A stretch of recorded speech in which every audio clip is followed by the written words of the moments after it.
Okay, John 3:16 is a spiritual boot camp for men with addictions. We've been there this will be the 15th year. We started with one man, and now we have 160, and within a month, maybe two, we'll open up 2 more dorms, so there'll be 24 more men when we get both those 12-man dorm open. Now, on Sundays when they come for an interview, somewhere between 15 and 30 will be there every Sunday, trying to get in John 3:16. Come from everywhere. They come from this area a lot, and what do we figure up? 15% of the 160 is from this area. And tonight we have 20 of them with us to do a supper here at First Baptist Church. And but all the young ones, Matt, anymore, everybody in their 20s and early 30s is heroin, fentanyl, things like that. That's what they're, they may have started with marijuana and drinking and meth and cocaine, but they graduate up to fentanyl and opioids, and that's what's taken them out.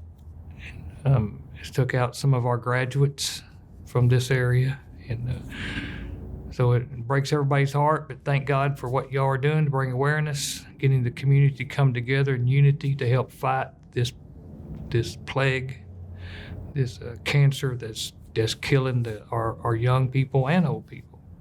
Yeah, well, we don't take them immediately.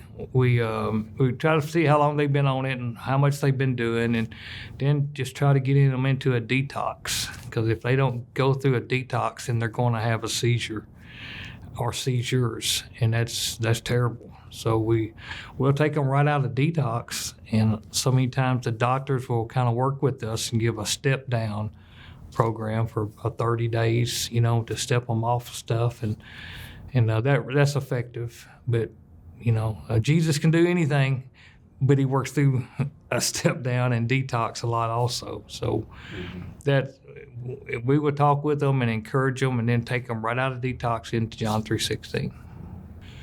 The same advice I give to yours and Zachary Parr that you just interviewed is Jesus, hope. Pray that one more prayer when you don't want to. Pray it anyway. Get wise with it. Be real truthful with them. Don't let them out of your sight if you can keep from it. And whatever it takes to get your loved one help, do it. Yeah. When their family is through, when their family's done, when they can't take any more, then that's when the son or the daughter is fixing to get help. Because when the family, whoever the enabler is, whoever the go-to person says, I can't do this no more, I can't take no more of this, then it won't be long that the addict or the alcoholic they'll have to get some help. You got to cut that line off, but not the line of love or the hope, but whatever they've been giving them money or whatever the case has been, bailing them out of jail, whatever it is, got to stop doing all that. But open up the heart of God and the avenues of love through prayer. You can see the brokenness in him. You can see that he's tired and the hopelessness, and would rather be dead than to hurt anybody that loves him anymore. When you can look into him and see that, that's when you want to say, okay, he's ready, come on in. Come back with us tonight. There's going to be a guy here tonight, hopefully, that we take back. When he can't take it no more. And and you can see that. You can feel it. Well, it actually started for a legitimate reason. I'd gotten hurt at work, and I was prescribed some pain medication. And after the injury healed up, I still had medicine left, and I noticed that it not only took the pain away from getting hurt, but it also just made me feel really well. It made me feel good. I felt energetic and kind of euphoric and just really positive and motivated. And so, not really knowing a whole lot about the effects of it, I thought, well, if this is it's prescribed by a doctor. I mean, it can't be that bad. And it was a pretty naive way to look at it, I think. But it all boils down to it made me feel good, and so that's how I started taking them. It progressed to where I didn't get them from doctors anymore, obviously, and it didn't take long until that kind of feel good stuff kind of gave way to a need that comes from deep down inside of you, that you have to have this. It's not an option. It's not a mental thing. I'm sure some of it's mental, but it's more of a physical calling from deep down in your body that drives you to need to take more and more, and before you know it, your habit is just out of control, and you're trying to find them everywhere you go, and your whole life just becomes this cycle of trying to keep enough medicine to not get sick. Well, the first thing is panic, and if you can have enough medicine, enough pills to last you for 2 or 3 days, and you already start to panic, because at the end of that 3 days, if you don't do something between now and then to get more, that you're going to have to go through withdrawal. And you do anything necessary to keep that from happening, but it's not always possible, and you go through that multiple times. And what would happen to me is I couldn't do anything. I couldn't function really normally. I could fake it for 5 or 10 minutes at a time, and then I would stay home during the day, and after a day or two of that, you finally just, your skin's crawling, and you're doing whatever you need to do. You're calling everybody you can think of, and it's you eventually find more, and you start the whole thing all over again.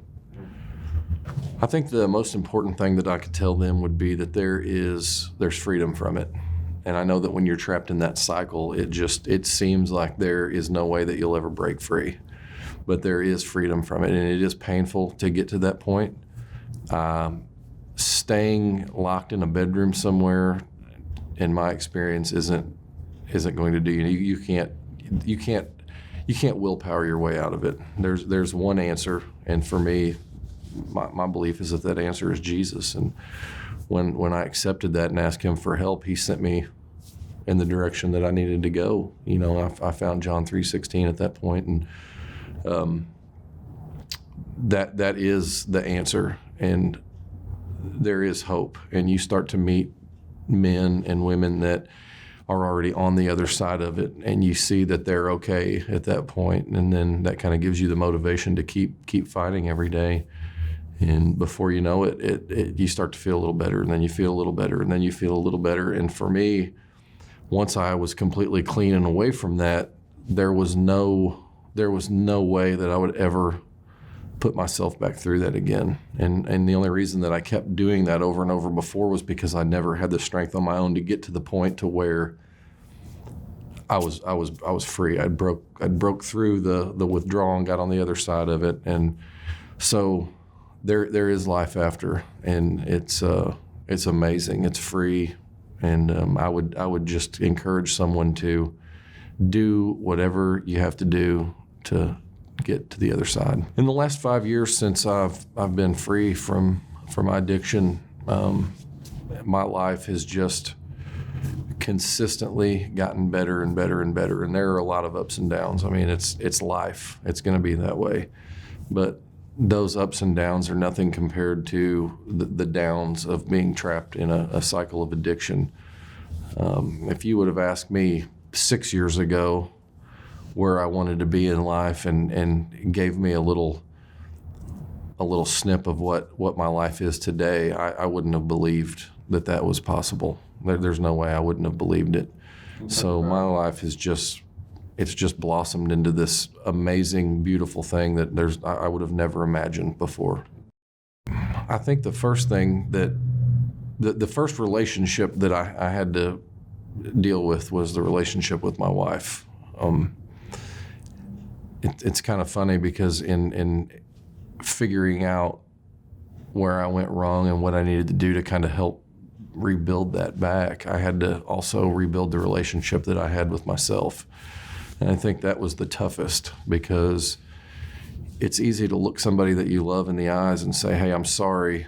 I'm not going to do that anymore. I mean, it's tough, but it's you can do that. But to look at yourself in the face and tell yourself that you're sorry, I mean, it for one, it feels kind of weird at first, but it's when you have to look inside yourself and realize that you were worse than you told yourself that you were when you were in your addiction, that's tough. That's tough, and you have to heal. You have to learn to forgive yourself, and then once you start to forgive yourself and kind of love who you are as a person, then it makes fixing these other relationships easy. And the people that matter that are in your life, it's not usually as hard to repair the damage as you think it's going to be. It takes time. They have to learn to trust you again and these things, but it happens. And one day you wake up and you've got this life that I guess some would consider normal.